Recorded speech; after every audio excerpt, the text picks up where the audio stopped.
Maman, soit tu retires cette photo de la maison, soit je te mets à la porte. Les mots résonnèrent dans la maison comme le tonnerre. Margaret, âgée de 78 ans, n'aurait jamais imaginé entendre ces mots de la bouche du fils qu'elle avait porté dans son ventre, bercé dans ses bras et élevé seule après le départ de son mari. Et pourtant, la voilà, enfermée dans sa chambre, écoutant les pas précipités de Thomas de l'autre côté de la porte, serrant contre sa poitrine l'image de la Vierge Marie qui avait appartenu à sa grand-mère. Avez-vous déjà eu l'impression d'avoir perdu un être cher, même si cette personne est toujours en vie? Avez-vous déjà ressenti de la peur chez vous, là où vous devriez vous sentir en sécurité? Vous êtes-vous déjà demandé si votre foi avait encore un sens quand tout autour de vous semblait s'écrouler? Voici l'histoire vraie de Margaret, une mère dévouée qui a vu son fils devenir un paria. Une histoire de fanatisme, de peur, de violence, et du jour où l'impossible s'est produit dans une petite ville du Midwest américain, changeant tout à jamais. Restez jusqu'à la fin, car ce qui s'est passé cette nuit d'automne à Meadowbrook, dans l'Ohio, défie toute explication rationnelle. Margaret a grandi à Meadowbrook, une petite ville de 5000 habitants où tout le monde se connaissait. Son enfance a été bercée par le son des cloches de l'église Saint-Pierre, la récitation du chapelet les soirs de mai et les célébrations de Notre-Dame d'Aparecida que sa famille organisait chaque année. Pour Margaret, la foi catholique n'était pas qu'une religion. Elle était l'essence même de son être. Sa grand-mère italienne, Nonna Rosa, lui avait appris dès son plus jeune âge à prier le chapelet, à allumer des bougies et à avoir confiance en Marie dans les moments de désespoir. La Vierge Marie n'abandonne jamais ses enfants, dit Nonna Rosa en tenant les petites mains de Margaret tandis qu'elles priaient ensemble avant d'aller au lit. Quand tout est sombre, ma fille, regarde-la. Elle éclairera ton chemin. Margaret épousa Robert et à l'âge de 20 ans, c'était un homme d'une foi simple mais sincère. Ils eurent un fils, Thomas, qui grandit en assistant à la messe le dimanche, fit sa première communion et servit comme enfant de chœur. Garçon doux et souriant, il aidait sa mère à entretenir le petit autel dédié à la Vierge Marie dans le salon. Lorsque Robert mourut d'un cancer, Thomas avait 15 ans. Margaret travaillait sans relâche à la bibliothèque municipale et comme femme de ménage à l'école pour subvenir aux besoins de son fils, mais elle ne cessa jamais de prier. Chaque soir, elle s'agenouillait devant l'image de la Vierge Marie et lui demandait de la force. Et Maria, comme Nonna Rosa l'avait promis, ne l'abandonna jamais. Thomas a grandi, obtenu un diplôme en administration des affaires et trouvé un bon emploi dans une entreprise de logistique de la ville voisine. Margaret était très fière lorsqu'il a acheté sa première maison. Mais à 32 ans, Thomas a commencé à changer. Tout a commencé lorsque Thomas a rencontré Jennifer lors d'une conférence professionnelle. Elle était une pentecôtiste évangélique, une fidèle de l'église Renaissez et Graça, l'une des plus importantes confessions de la région. Thomas, captivé non seulement par cette femme mais aussi par l'énergie communicative des offices auxquels il assistait désormais, s'est plongé corps et âme dans ce nouvel univers. Au début, Margaret ne voyait pas de problème point. Chacun cherche Dieu à sa manière. Elle pensait cela avec la tolérance que des décennies de foi lui avaient inculquée. Après tout, catholiques et évangéliques adoraient le même Christ, n'est-ce pas? Mais quelque chose changeait chez Thomas. Ce n'était pas seulement la conversion. C'était l'intensité. L'obsession. Il commença à appeler Margaret 3 ou 4 fois par jour. Au début, leur conversation portait sur la Bible, sur ses nouvelles découvertes spirituelles. Margaret écoutait patiemment, heureuse de voir son fils si enthousiaste à propos de la foi, même si elle différait de la sienne. Mais ensuite, le ton des conversations a changé. « Maman, savais-tu que l'Église catholique nous a éloignés du vrai christianisme ?» demanda-t-il un après-midi de mars, la voix étrangement agitée. « Tu dois te libérer de cet esclavage, mère. De l'idolâtrie. Tu vénères des images, tu ne vénères pas Dieu. » Margaret ressentit une oppression à la poitrine. Mon fils, je ne vénère pas les images. Je vénère les saints, je leur demande d'intercession. C'est différent. C'est de l'idolâtrie. Il est écrit dans l'Exode, tu ne te feras point d'image taillée. Mère, tu pèches. La conversation s'est mal terminée. Margaret a raccroché le téléphone, les mains tremblantes. Les semaines suivantes furent marquées par une escalade effrayante. Thomas se présentait chez Margaret à l'improviste, toujours muni de sa Bible usée, et arborant toujours cette lueur fanatique dans les yeux qu'elle ne reconnaissait pas. Il parcourait la maison à la recherche des objets d'idolâtrie, le chapelet accroché au mur, les images de saints, le petit bénitier à l'entrée. « Maman, c'est de la sorcellerie. Tu ouvres la porte aux démons. Il criait et gesticulait violemment. Point. Cette maison est pleine d'idoles. Voulez-vous aller en enfer? Margaret essaya de le calmer, mais Thomas devint de plus en plus agité. Il cessa de s'alimenter correctement. Il avait de profondes cernes sous les yeux. Il ne dormait que 3 ou 4 heures par nuit, car il passait ses matinées à prier et jeûner contre les forces des ténèbres. Jennifer avait mis fin à leur relation, effrayée par le fanatisme grandissant de Thomas. Mais cela ne semblait pas l'affecter. Il affirmait que Dieu avait de plus grands projets pour lui, qu'il devait libérer sa propre mère des griffes de Rome. C'est par une nuit de juin que tout a dégénéré. Thomas arriva chez Margaret à 9 heures du soir. Elle récitait le chapelet au salon, comme elle le faisait chaque soir depuis 60 ans. Lorsqu'il entendit la clé tourner dans la serrure, il en avait encore une de rechange, son cœur se serra. Il est arrivé comme un ouragan. Je t'avais prévenu, maman. Je t'avais dit que tu devais sortir ces choses de la maison.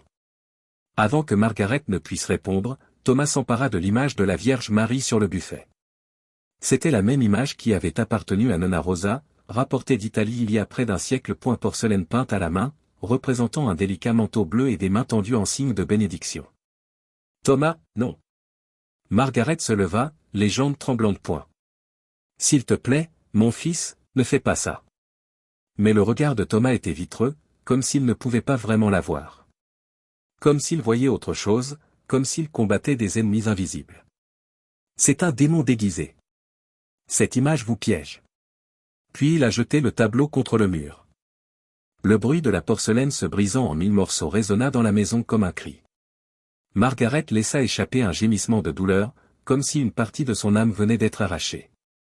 Elle tituba jusqu'au fragment, s'agenouilla et ramassa les morceaux de ses mains tremblantes. Grand-mère Rosa. Murmura-t-elle, les larmes ruisselant sur son visage ridé. Mais Thomas n'en avait pas fini. Il a déferlé sur la maison comme une tornade, arrachant les crucifix des murs, piétinant les chapelets, déchirant les images pieuses que Margaret avait collectionnées pendant des décennies. Chaque objet détruit était accompagné de cris de « libération » et de « victoire sur Satan ». Lorsque Margaret a tenté de l'empêcher de prendre la Bible catholique qui se trouvait sur la table de chevet, celle-là même que son père utilisait pour lui apprendre à lire, Thomas l'a poussée. Margaret s'est effondrée lourdement sur le plancher de bois. Une douleur fulgurante lui a traversé la hanche et l'épaule. Elle avait 78 ans. Ses os étaient aussi fragiles que des branches sèches. « Fils », murmura-t-elle avec incrédulité, en baissant les yeux vers Thomas. « Qu'est-ce qui t'est arrivé ?» Pendant une fraction de seconde, quelque chose sembla s'éveiller dans les yeux de Thomas.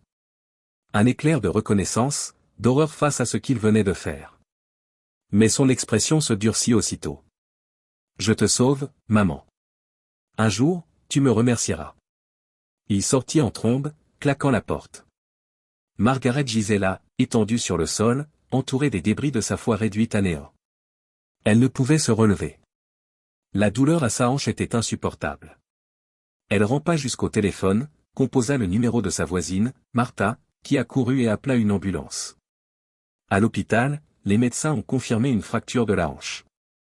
Margaret allait devoir être opérée. Lorsque l'assistante sociale est venue l'interroger sur sa chute, Margaret a menti. Elle a prétendu avoir trébuché toute seule. Elle était incapable de confier son propre fils à l'aide sociale.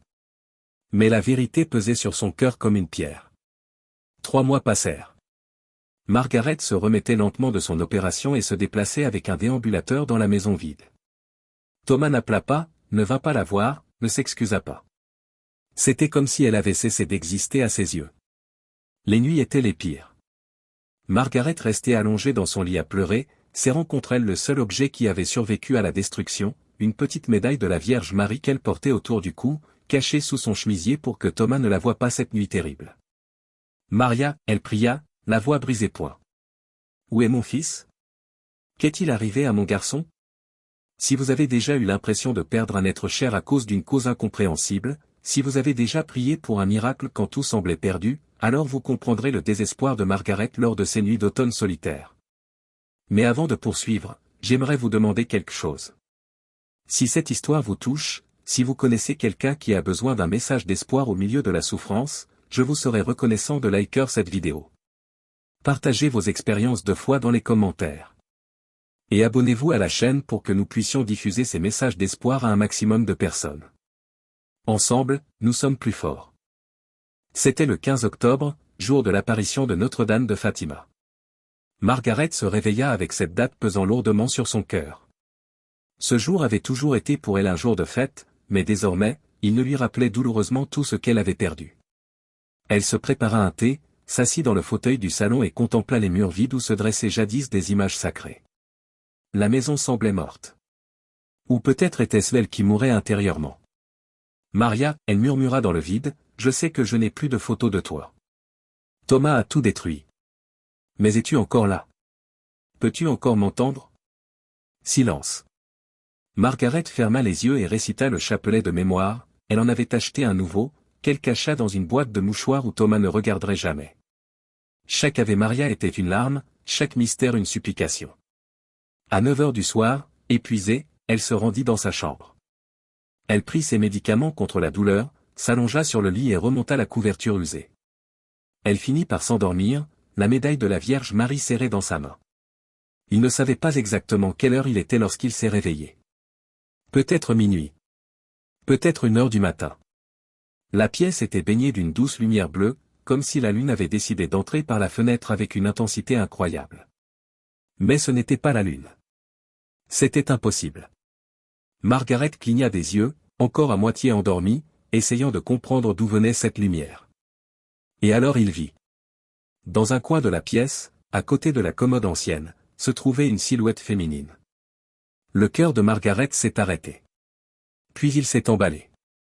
La femme, si tant est qu'on puisse l'appeler ainsi, était auréolée de lumière. Non pas une lumière extérieure, mais une lumière qui semblait émaner d'elle-même, comme si chacune de ses cellules était faite d'une substance immatérielle. Elle portait un manteau bleu qui flottait doucement, comme immergé dans une eau cristalline. Son visage était serein, juvénile, d'une beauté surnaturelle. Ses yeux, sombres et profonds, débordaient d'une compassion qui fit fondre Margaret en larmes. « N'aie pas peur, Margaret », la voix parvint en silence, droit au cœur. Douce comme le miel, ferme comme le roc. Margaret tenta de parler, mais aucun son ne sortit. Elle était paralysée, déchirée entre une terreur absolue et un amour bouleversant qu'elle n'avait jamais ressenti auparavant. Chaque cellule de son corps percevait cette présence. Notre-Dame, car Marguerite le savait avec une certitude qui dépassait tout doute, que c'était bien elle, tendit les mains. De ses paumes ouvertes émanait une lumière encore plus intense, dorée et chaleureuse. J'ai toujours été là, ma fille. Même quand les images ont été détruites, même quand tu te sentais seule, je ne t'ai jamais quitté. Thomas. Margaret parvint finalement à murmurer point. Mon fils, que dois-je faire? Le visage de Notre-Dame était empreint d'une tristesse infiniment compatissante. Thomas est malade, Margaret. Ce n'est pas de la méchanceté. C'est une maladie mentale alimentée par une foi pervertie.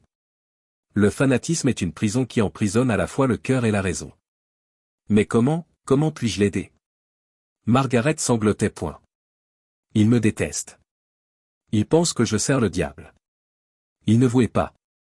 Il a peur. Peur de perdre son salut, peur de ne pas être digne, peur d'un Dieu qui lui a été présenté comme un juge cruel plutôt que comme un père aimant. Et dans cette peur, il s'est perdu. La Vierge Marie s'approcha, et Marguerite sentit une chaleur indescriptible l'envelopper.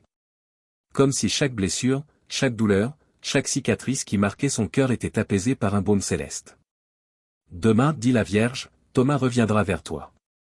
Cette fois, il viendra avec des intentions encore plus violentes. L'ennemi lui murmure des choses terribles, et il ne peut plus distinguer le réel de l'illusion. La terreur glaça les veines de Margaret point. Va-t-il me tuer? Il tentera de détruire ce qui reste de votre foi. Mais je serai là, Margaret. Et vous continuerez à faire ce que vous avez toujours fait, aimer votre fils, même s'il est incapable de recevoir cet amour. Mais en quoi cela vous aidera-t-il? Les yeux de la Vierge brillaient de ce qui semblait être des larmes de lumière. Le véritable amour ne faillit jamais. C'est la seule force de l'univers capable de briser les chaînes du fanatisme. Lorsque Thomas rencontrera cet amour inébranlable, même face à sa violence, quelque chose en lui commencera à se briser. Et je ferai le reste. La Vierge Marie toucha le front de Marguerite de l'une de ses mains. Ce fut comme une eau vive qui traversa son âme, emportant des décennies d'amertume, de lassitude et de tristesse.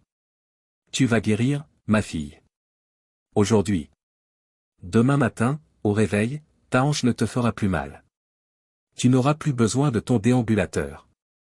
Car tu auras besoin de force pour affronter l'avenir. J'ai peur. Margaret a avoué, d'une petite voix d'enfant.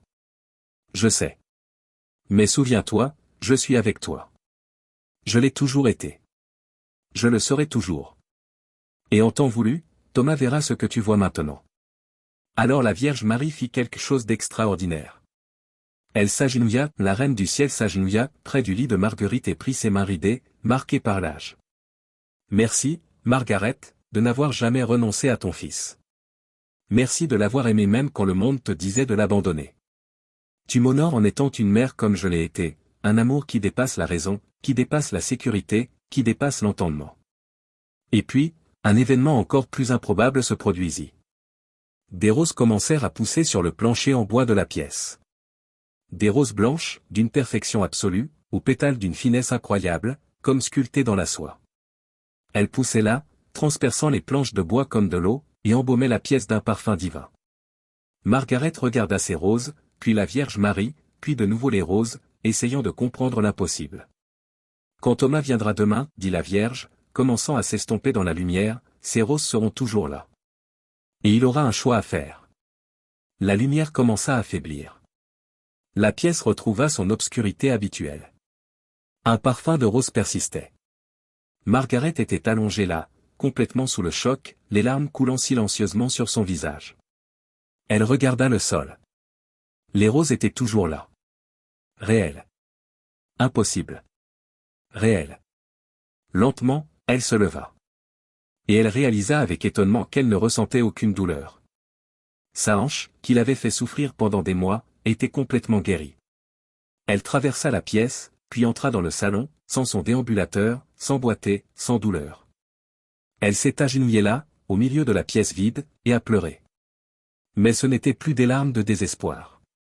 C'étaient des larmes de gratitude si profondes qu'elles étaient inexprimables.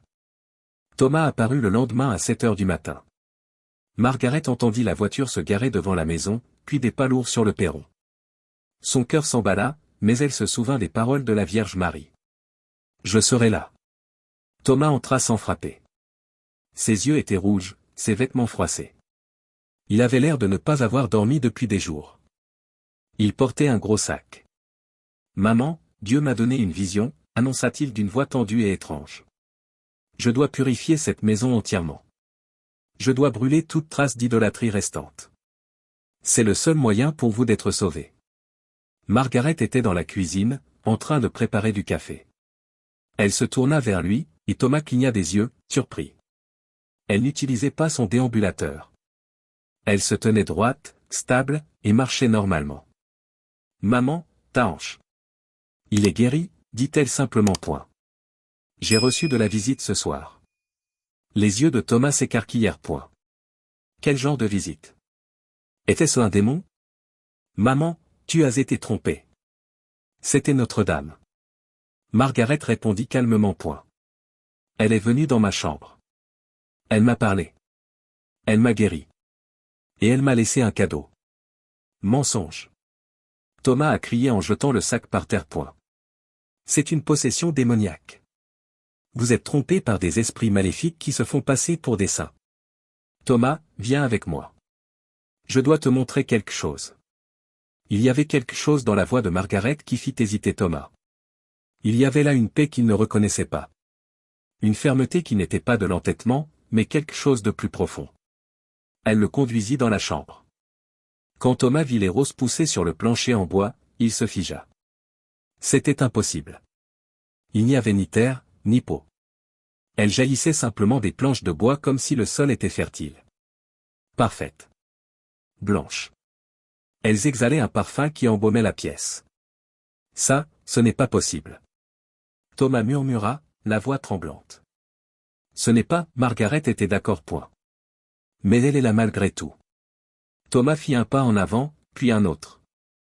Il s'agenouilla près des rosées, d'une main tremblante, effleura un pétale.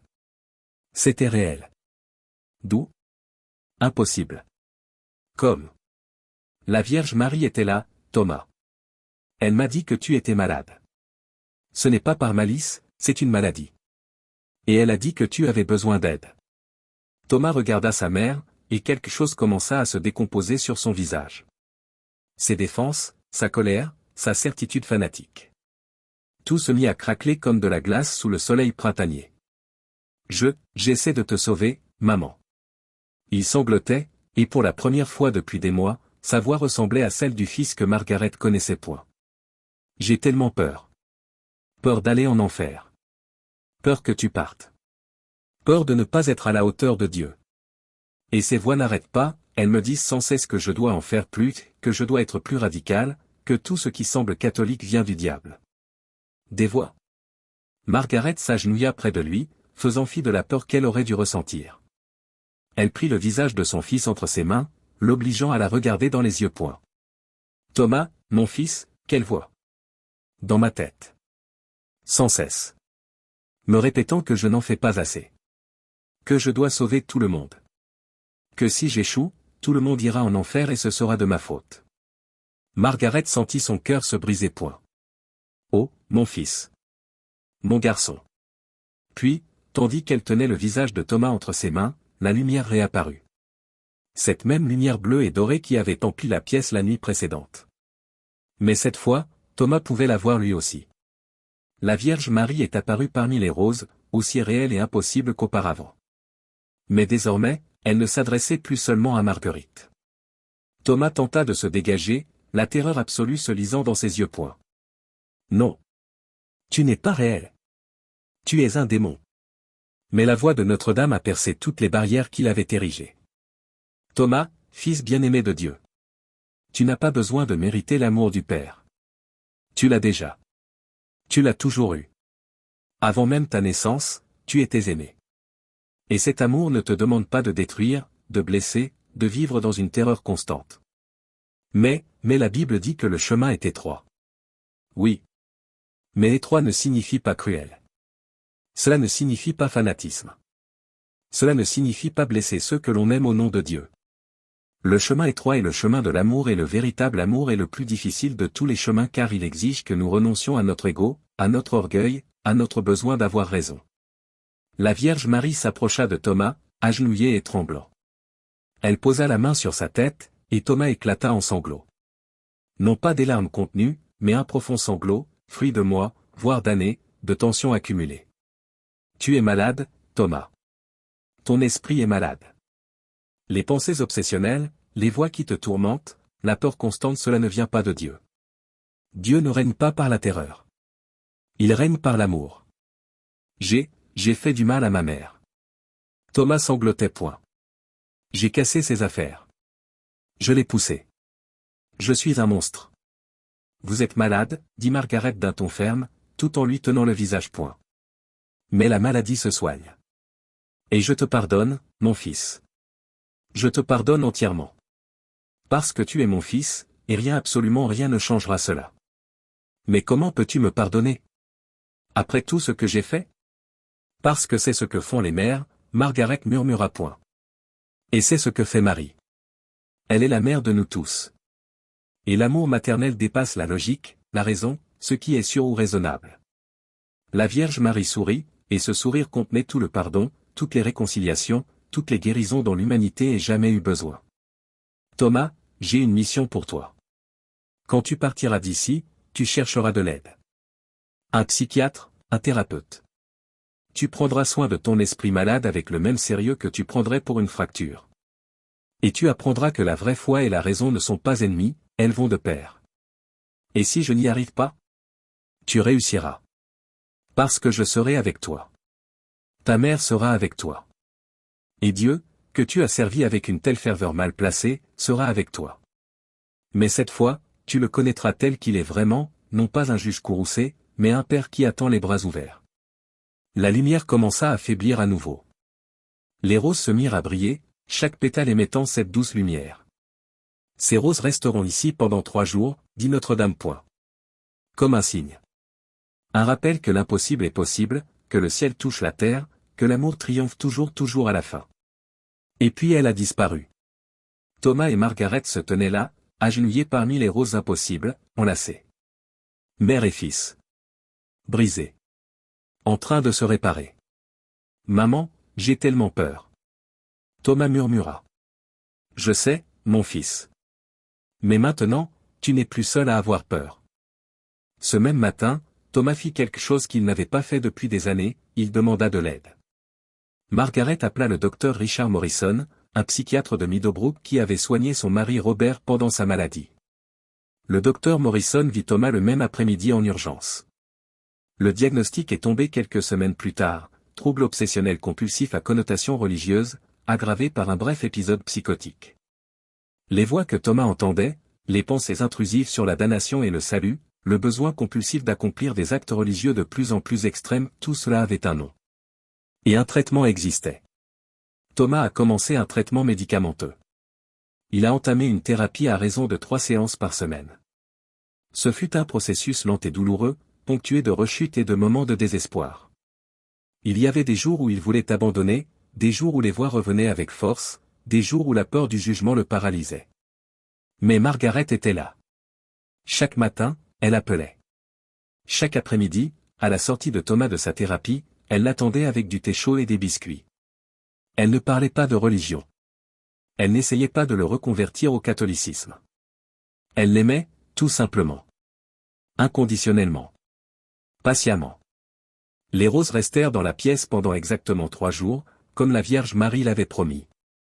Le 3e jour, à l'aube, elles se dissipèrent simplement dans la lumière, ne laissant derrière elles qu'un doux parfum qui mit des semaines à disparaître complètement. Mais avant leur disparition, Thomas eut la présence d'esprit de les photographier. Il apporta les photos au docteur Morrison, qui les examina avec une expression de totale perplexité. « Ce n'est pas possible », murmura le médecin en observant les images. Des roses qui poussent sur un plancher en bois, sans terre, sans racines visibles. « Je sais », dit Thomas d'une voix douce. Mais ils étaient là. Ma mère et moi les avons vus. Nous les avons touchés. Nous avons senti leur parfum. Le docteur Morrison a rendu les photos. Écoutez, Thomas, je suis un homme de science. Je ne peux pas expliquer cela. Mais je ne peux pas non plus nier qu'il vous est arrivé quelque chose de profond. Et quoi que ce soit religieux, psychologique, ou quelque chose que notre science ne comprend pas encore, cela vous aide à guérir. Et c'est ce qui compte. 6 mois après sa rencontre avec la Vierge Marie, Thomas était méconnaissable. Les cernes sous ses yeux avaient disparu. Il avait repris du poids. Mais surtout, ses yeux avaient retrouvé cette lueur que Marguerite avait reconnue, la lumière de son vrai fils, et non celle de l'étranger fanatique qu'il était devenu. Il reprit le travail, mais à temps partiel. Il conserva sa foi chrétienne, mais abandonna le fanatisme. Il commença à fréquenter une autre église évangélique, plus petite, où le pasteur privilégiait l'amour à la peur, la grâce à la condamnation. Et il fit quelque chose qui surprit Margaret, il lui demanda de l'accompagner à la messe catholique. « Je ne vais pas redevenir catholique », expliqua-t-il en marchant à ses côtés vers l'église Saint-Pierre un dimanche matin. « Mais j'ai besoin de comprendre d'où tu viens. J'ai besoin de voir ta foi à travers tes yeux, et non à travers le prisme déformant de mon fanatisme. » Margaret prit la main de son fils, cette même main qui avait détruit ses images sacrées, qu'il avait repoussées, et tenait maintenant la sienne avec une infinie douceur. « C'est tout ce que j'ai toujours voulu, mon fils. Non pas que tu partages mes convictions, mais que tu respectes ce qui est sacré pour moi, tout comme je respecte ce qui est sacré pour toi. » Lors de cette messe, Thomas était assis près de Marguerite et observait. Il remarqua le recueillement avec lequel elle s'agenouillait, la paix sur son visage pendant la communion, et les larmes qui coulaient sur ses joues lorsque le prêtre élevait l'hostie consacrée. Et il comprit enfin que la foi de sa mère n'était pas de l'idolâtrie. C'était de l'amour.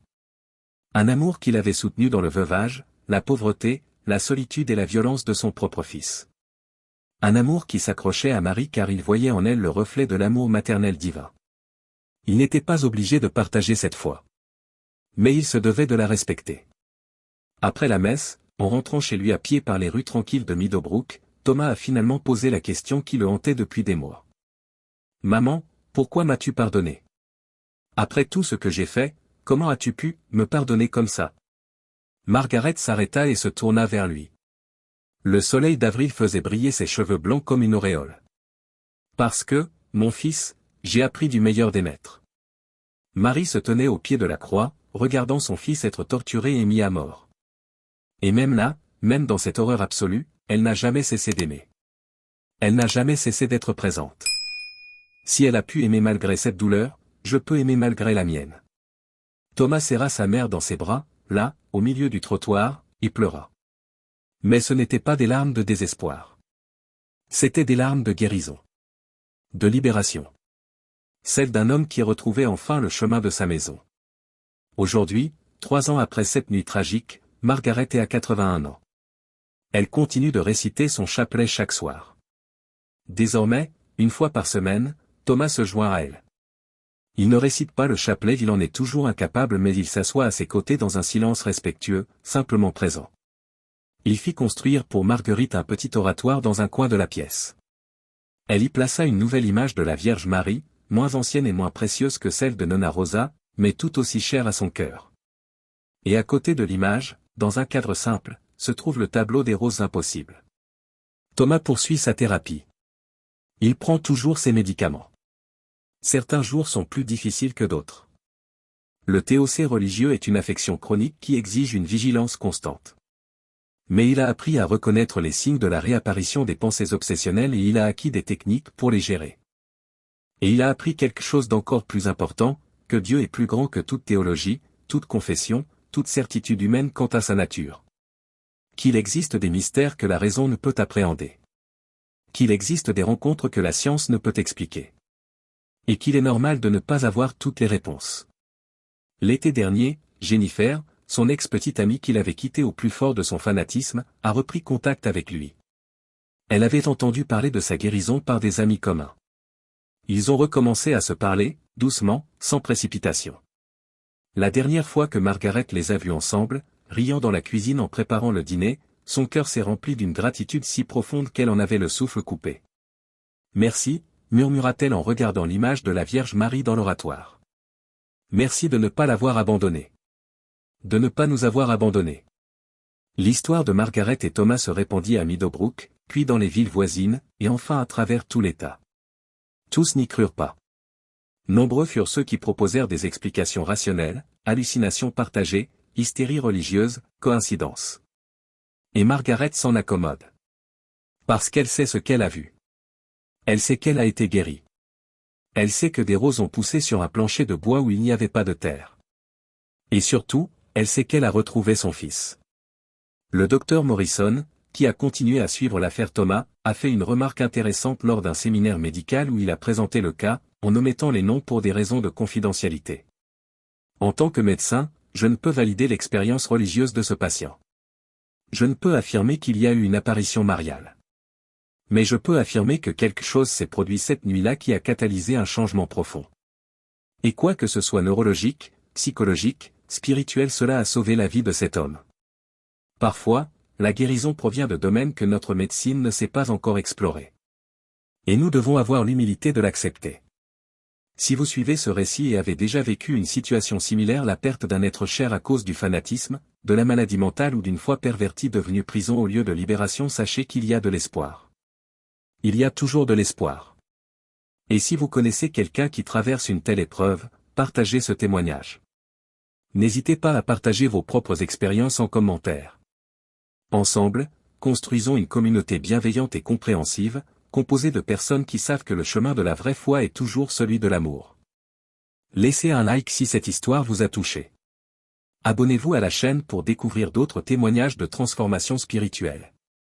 Car ensemble, nous pouvons apporter de l'espoir à ceux qui en ont le plus besoin.